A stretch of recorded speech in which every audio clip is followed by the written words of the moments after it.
Enfim, começa o Sábado Santo, o dia em que, durante o dia, não há liturgia. Eu confesso que, quando eu era solteiro, que eu vivia mais intensamente essas coisas, né?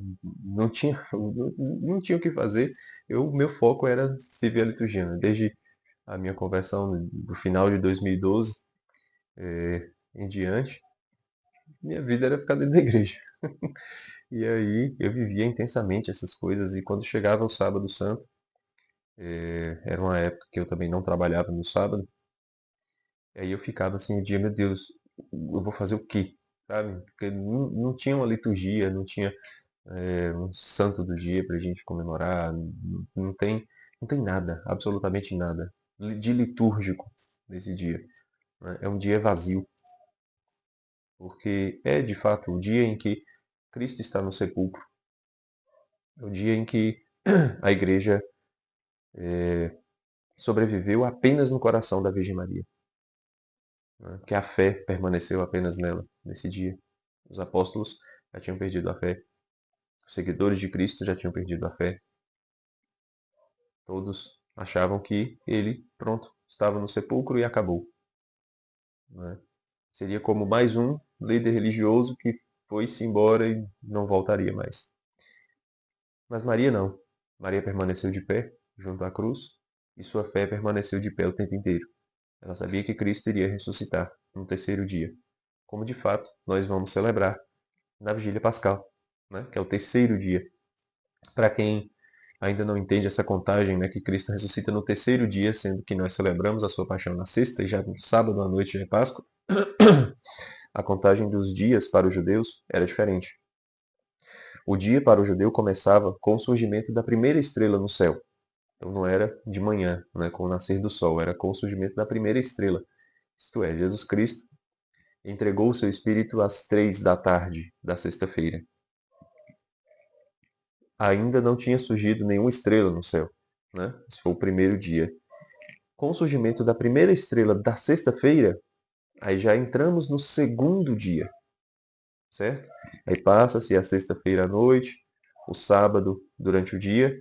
Com o surgimento da primeira estrela no sábado, né? Sábado, ao entardecer do sábado, é o terceiro dia, certo? Na alta noite do sábado, já ele já ressuscita. Então ele ressuscita no terceiro dia. Ele não passa 3 dias completos no sepulcro, certo? Mas ele entrega o seu espírito num dia e no terceiro dia ele ressuscita.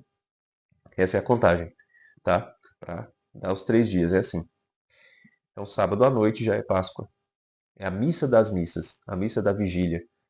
É o dia da liturgia mais bela da igreja. É de fato belíssimo, belíssimo mesmo. É claro que a gente precisa ter paciência para ouvir, para assistir, porque ela é uma missa muito longa, tá? É uma missa muito longa.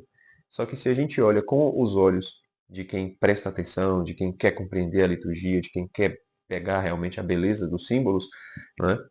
O tempo não é problema, a duração da missa não é um problema, né? Porque se torna algo riquíssimo. Mas vamos lá, né? A missa é longa, o vídeo não pode ser tão longo assim, né? Vamos lá. Como é que começa a vigília pascal? Quando nós nos reunimos já ao entardecer do sábado, ou já na alta noite do sábado, né? Para a celebração da vigília pascal. O terceiro ato desta, desta peça, que é a paixão de Cristo, né? Nesse terceiro ato, que começa sem o sinal da cruz, já começa direto, nos reunimos ao redor do fogo novo, certo? De uma fogueira, do lado externo da igreja ou um lugar fora, né, dos terrenos da igreja, para realizar uma pequena procissão depois.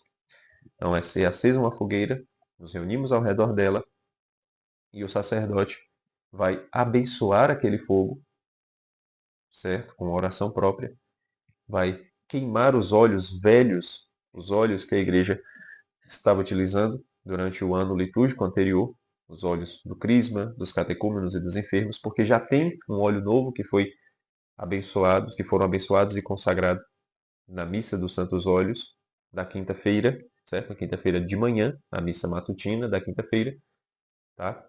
Um parêntese, aqui na nossa arquidiocese, a Missa dos Santos Óleos é celebrada na terça da Semana Santa, não é na quinta. Tá? Por questões, né, de conveniência, porque a diocese é muito grande para reunir todos os padres, né, enfim. Mas, convencionalmente, essa missa é celebrada na quinta pela manhã. A missa onde o bispo abençoa os novos óleos e consagra o óleo do crisma. Então, já temos os óleos novos, os óleos velhos são jogados no fogo novo, no fogo abençoado. Algumas igrejas têm até o costume de jogar aquelas orações que o pessoal leva para a Capela do Santíssimo, anotadas, né, naquele fogo novo, certo? Um gesto simbólico interessante, né? Porque aquele fogo já está abençoado, já é o fogo novo, já é o fogo de Cristo.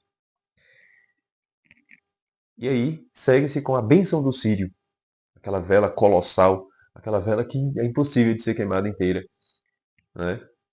Ela é abençoada, o círio é abençoado, são cravados 5 cravos naquela vela, claro, em memória das 5 chagas de Cristo. A vela é marcada com os cravos, certo? Depois cravada. E é pego o fogo novo da fogueira diretamente para acender o círio. Deste fogo que acende o círio, todos os que estão ao redor têm suas velas acesas, pequenas velas. Daí se segue uma pequena procissão deste local até dentro da igreja, que está com as luzes apagadas. E lá se canta o Exultet, que é o canto de louvores ao círio, certo? É um hino de louvor à vela, ao círio pascal, à luz de velas. Não se acende luz dentro da igreja nesse momento. Algumas igrejas permanecem ainda no escuro, à luz de velas, até o hino do Glória, tá? Mas algumas já se acendem para as leituras. Em todos os casos, o que está acontecendo aqui? O fogo é Jesus Cristo, né? Na escuridão do pecado, na escuridão da morte, na escuridão da ausência de Jesus Cristo, que estava no sepulcro, o fogo é a luz que vem reacender a fé em nossos corações. O fogo de Cristo vem reacender a nossa fé, vem nos iluminar e aquecer. E assim nós seguimos em procissão com o círio à frente, certo? Assim como o povo de Deus peregrinava no deserto, guiado por uma coluna de fogo à noite. Essa é a coluna, a nova coluna de fogo, que é o círio, né? Aquela vela gigantesca, que parece realmente uma coluna, que nos guia até dentro da igreja, até a terra prometida. E é muito interessante ver um pequeno símbolo da procissão, que quando nós estamos em procissão, seja esta procissão, sejam outras, né, carregando velas acesas, nós estamos fazendo uma imitação de um nosso itinerário espiritual. Porque estar em procissão, estar peregrinando com a vela acesa, é estar caminhando com Cristo. Quando uma vela apaga, a gente precisa da ajuda de outra pessoa para reacender a nossa vela. Então a gente precisa da ajuda das pessoas quando a nossa fé parece se apagar. A gente não pode caminhar sozinho, né? Claro, a gente caminha com as próprias pernas, mas se a nossa fé enfraquece, a gente precisa da ajuda. E o detalhe, a gente não pode ficar parado na procissão. A gente tem que caminhar, porque se a gente para, se a gente estaciona na nossa vida espiritual, a gente fica para trás. Estar parado é regredir, diz São Bernardo. Né? Estar parado é regredir. Se a gente para, a procissão continua seguindo e quanto mais ela segue, quanto mais parado a gente fica, mais distante a gente fica da luz de Cristo. Então a gente precisa caminhar junto, no mesmo ritmo da procissão, certo? Não adianta a gente andar para trás, né? Se a gente só estaciona nas nossas práticas de devoção, se a gente não procura progredir, não procura caminhar mais na nossa fé, a gente vai regredir.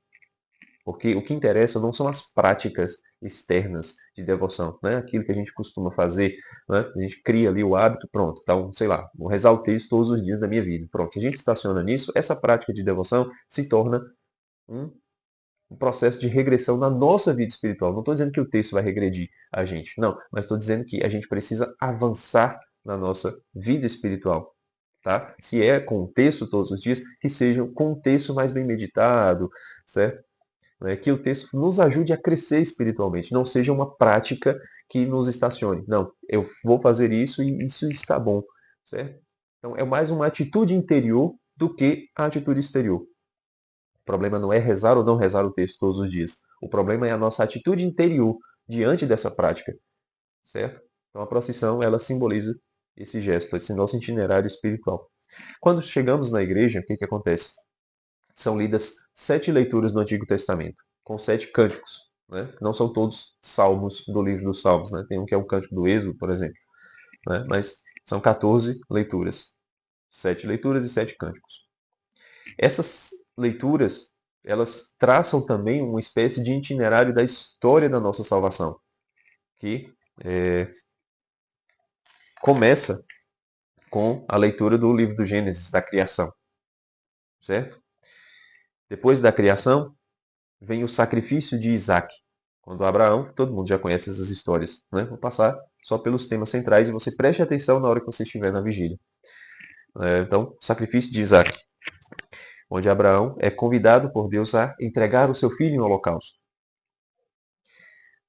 A terceira é a passagem dos hebreus pelo Mar Vermelho, a pé enxuto. A do Moisés abre o Mar Vermelho. Né? Nós temos aqui já 3 patriarcas, né? Adão, Abraão, Moisés. A quarta leitura é do livro do profeta Isaías, onde o Senhor, Deus, é dito como esposo para consolar Jerusalém.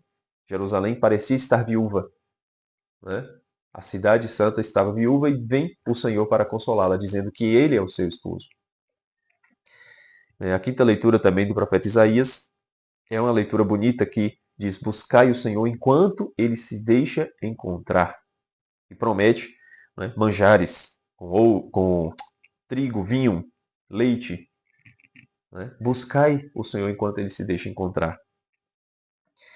Esta é a quinta. A sexta leitura é do profeta Baruque, quando ele repreende o povo pela negligência em busca da sabedoria.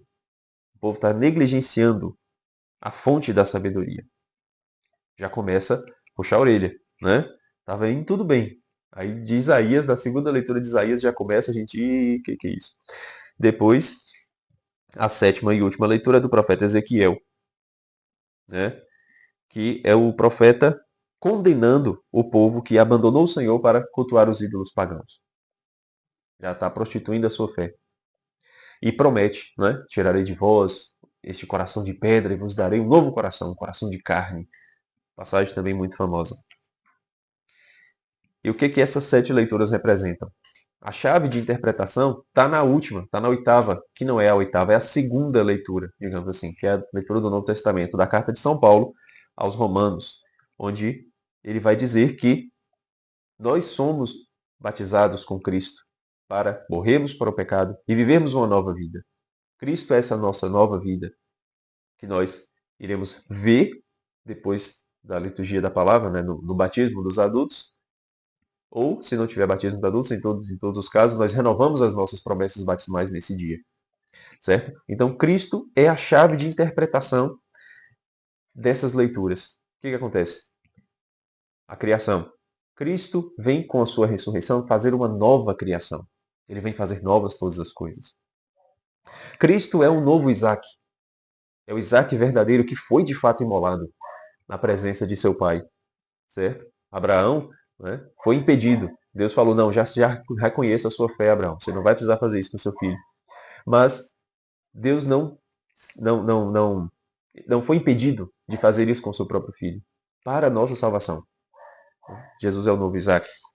Jesus é o novo Moisés, que vem nos ajudar a atravessar este vale de lágrimas. Né? Mas a pé enxuto, né? Pelo batismo, nós somos renovados.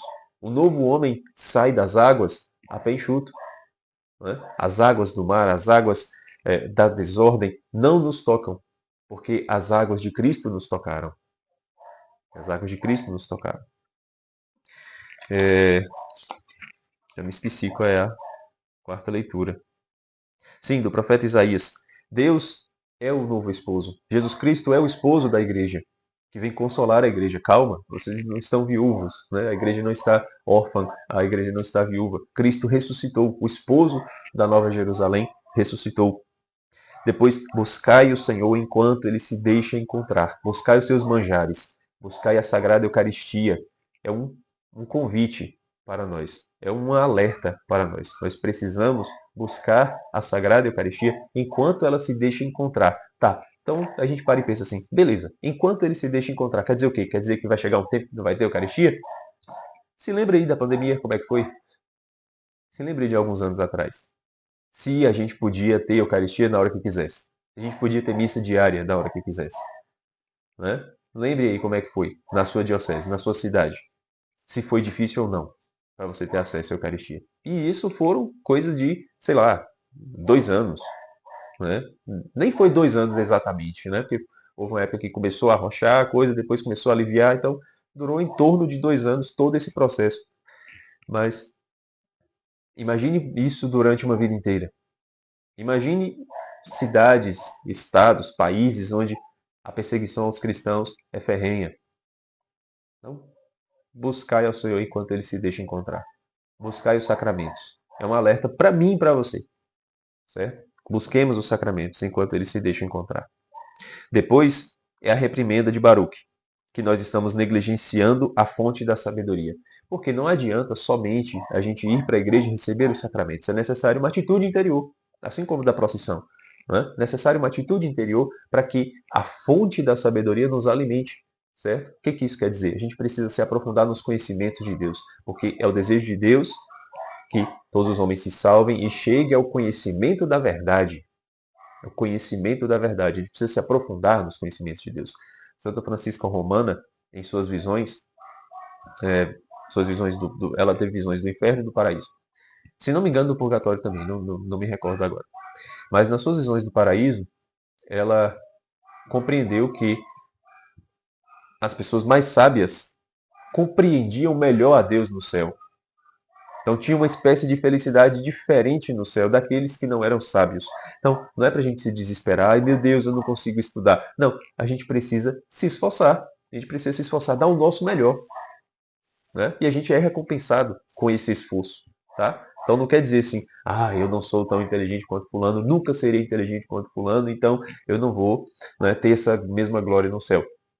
Paciência, não é disso que eu estou falando. É do esforço que nós dedicamos a buscar a fonte da sabedoria. O profeta não está repreendendo aqueles que são incapazes, está repreendendo aqueles que são negligentes. Negligentes, aqueles que não se esforçam. Tá? Por fim, o profeta Ezequiel, que está condenando a idolatria. Aí, o pecado de idolatria é o pior de todos os pecados, porque Deus é um Deus ciumento. Né? Qual é o primeiro mandamento? Não terás outros deuses. Né? Quando nós trocamos Deus por qualquer outra coisa, não é só idolatria confessional, certo? Onde nós de fato trocamos de deuses, certo? Trocamos o nosso Deus, o nitrino, por uma outra divindade. Mas quando nós colocamos algo no lugar de Deus, isso é um pecado de idolatria. Isso é um dos piores pecados, certo? Pecado contra o primeiro mandamento. E aí Deus vem e diz: tirai de vós esse coração de pedra e vos darei um novo coração. Um coração manso e humilde. É Jesus que é o novo coração. Não é? Fazer o nosso coração semelhante ao vosso. Essa é a nossa oração. Não é? Oração de Augusto Matraga. Né? Deve ser a nossa oração também. Fazer o nosso coração semelhante ao vosso. Para que Deus venha mudar esse nosso coração idólatra, esse nosso coração. Não é? Tirar essa pedra e colocar a sua carne, a sua carne e seu sangue, né? Através da Eucaristia. E aí vem, de fato, a liturgia batismal, certo? Onde nós renovamos a promessa do batismo, onde a água é abençoada, o círio pascal é introduzido na água. É muito bonita a oração de bênção da água, né? Eu gosto muito, né? Inclusive de assistir batizado. Eu gosto muito de assistir batizados, né? Por conta disso, né? Da bênção da água. Tem todo uma riqueza simbólica que, né? Digo mais uma vez, prestem atenção quando estiverem assistindo. Depois segue a liturgia convencional de todas as missas. Né? O ofertório, a consagração, a comunhão e, de fato, uma bênção final. A grande bênção final, encerrando o terceiro ato, que é a Vigília Pascal. E tem a despedida com Aleluia. Né? A gente ficou aí a quaresma inteira sem falar Aleluia na liturgia e agora a gente vai falar o tempo inteiro. Né? Na proclamação do Evangelho, após a bênção final, né? Durante todo o tempo pascal, tá? De forma específica, durante a oitava de Páscoa, né? Temos o graças a Deus, aleluia, aleluia, ao final da despedida. Mas tá, eu passei rapidamente aqui a liturgia e o que a gente pode tirar dela, qual é a riqueza simbólica que nós podemos tirar dela, além do que já foi dito. Existem dois itinerários acontecendo na Vigília Pascal. O itinerário da descida de Deus e da subida do homem. Então é uma espécie de encontro, tá? Encontro de Deus com o homem. É a religação, certo? A virtude da religião. Né? O que é religião? É religare, né? Religar. Então, o homem está subindo e Deus está descendo. Como de fato Deus está descendo? Porque ele passa pelos elementos. O fogo é o primeiro, né? A chama é aquilo que aponta para o alto, é aquilo que está na esfera mais alta, na cosmologia antiga. Né? Cada elemento ia em direção à sua camada específica. Né? O fogo aponta para o alto porque a matriz do fogo está lá em cima. O ar se dissolve, né? O ar se mistura porque essa é a camada do ar. A água desce porque a camada da água é mais baixa. E a terra é aquilo que sustenta tudo, certo? É a camada de baixo. Então, tudo que é terra, não é, sei lá, a gente tem uma coisa que desce, né? Porque é de terra, certo? Então, segundo a cosmologia antiga, não era a força da gravidade, não era a densidade das coisas, era cada elemento buscando a sua matriz, né? Sua camada de origem. Então, o fogo, sendo a primeira, é o primeiro elemento que acontece da liturgia, né? A bênção do fogo, o círio, as nossas velas, e aí desce pelo ar, pelas leituras, certo? Aquele monte de leituras. Depois as águas, que são abençoadas, que são aspergidas sobre nós. E por fim, a terra, os frutos da terra que são consagrados, o pão e o vinho que se tornam o corpo e sangue de Cristo. Nesse mesmo tempo que parece que Deus está descendo, nós estamos subindo, porque nós estamos no escuro e temos a luz. Nós recebemos a luz que acende as nossas velas, e nós podemos de fato caminhar sem tropeçar numa pedra, porque estamos sendo iluminados, estamos sendo guiados pela coluna de fogo. Depois da visão, vem a audição, onde nós ouvimos a palavra. A palavra começa a fazer sentido. Não era só a luz para iluminar o nosso caminho, mas agora a palavra que nos dá vida. É o sopro de Deus que nos dá vida. Depois, as águas vêm infundir a graça em nós. Vêm renovar esta graça em nós. Vêm nos lavar. Né? Nós caminhamos, nós dialogamos, ouvimos, recebemos vida e somos renovados agora, somos lavados. Depois de todo o externo, né, de mudar o nosso terreno, de mudar o nosso território, saímos de um lugar para o outro, de nós já conhecermos com quem estamos falando e estamos lavados por fora, né, lavados pela graça, nós recebemos o toque no mais profundo do nosso ser, que é a Divina Eucaristia. Nós recebemos a Eucaristia consagrada nesta missa, certo? A Eucaristia do Cristo ressuscitado. O Senhor que se deixa buscar, não é? Que se mostra enquanto ele se deixa encontrar. Essa Eucaristia que toca o mais profundo de nosso ser para nos mudar de dentro para fora. Para de fato nós podermos proclamar: Cristo ressuscitou, aleluia. Ele não ressuscitou apenas 2000 anos atrás e acabou, né? Ele continua ressuscitado. Ele permanece vivo. Ele permanece sentado à direita de Deus Pai e permanece em corpo, sangue, alma e divindade na Sagrada Eucaristia. E deve permanecer vivo em nossos corações pela fé. Pela fé. Então, ao mesmo tempo em que nós estamos caminhando, subindo, estamos realizando a nossa parte, Deus está realizando a parte dele, a sua descida, para que neste encontro, na sagrada comunhão, possamos exultar de alegria por sua ressurreição e ter mais força na nossa jornada. Porque, claro, acaba a vigília pascal, a gente volta para a nossa vidinha, né? Mas o tempo pascal ele deve permanecer vivo no nosso dia a dia, não só dentro da igreja, né? Não só dentro da igreja. A gente precisa, de fato, fazer esse esforço, né? E, claro, eu tento fazer esses vídeos aqui para que eu também faça isso na minha vida e, de certa forma, ajudando vocês também a carregarem o tempo litúrgico para o dia a dia de vocês. Porque é um tempo litúrgico, tá? Não é um horáriozinho litúrgico dentro da missa. É um tempo. Se é um tempo litúrgico, o tempo deve ser vivido intensamente durante toda a semana, durante todo o mês, durante todo o tempo onde a gente estiver. tá bom? Então, era essa reflexão que eu queria trazer aqui para vocês. Desejo do meu coração uma feliz e santa Páscoa para cada um. Vamos subir o monte, vamos para a vigília pascal com Cristo e exultar de alegria por sua ressurreição. Até a próxima.